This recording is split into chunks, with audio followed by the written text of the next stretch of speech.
Welcome back to Peterson Auto. We got the clutch on the 351 here, and I'm going to show you something. So installing a clutch is more of an art than a science.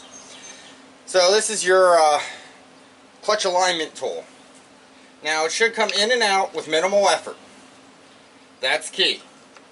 This is actually a little stickier than I like, but it's a tight fit on the splines of the clutch hub, and I've already tested that. So I'll put it in and out with the clutch disassembled.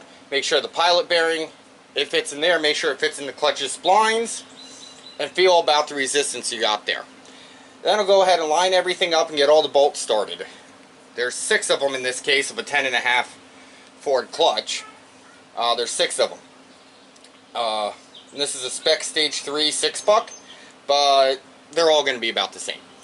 So that being said, 6 bolts, get them all started. Have your dowel pins lined up. There's 3 of them around the outside here somewhere. There we go.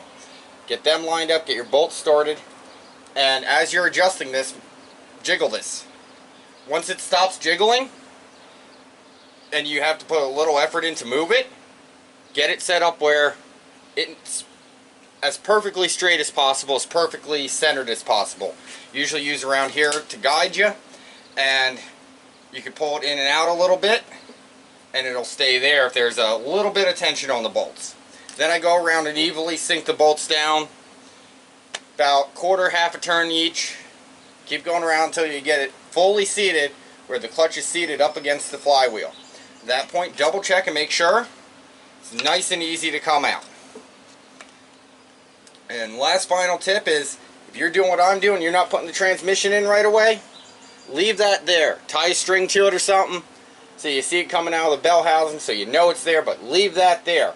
Because things can move a little bit, and I got to get a transmission, so, or fix mine. I'm not sure which, but either way, I'm going to get a transmission. That's going to be what it's going to be. I'm just going to put a V8 transmission in it and not run the 4-cylinder that's got some issues going on, which we haven't covered yet, but that'll be a fun one. Either way, quick tip there for you on the clutch.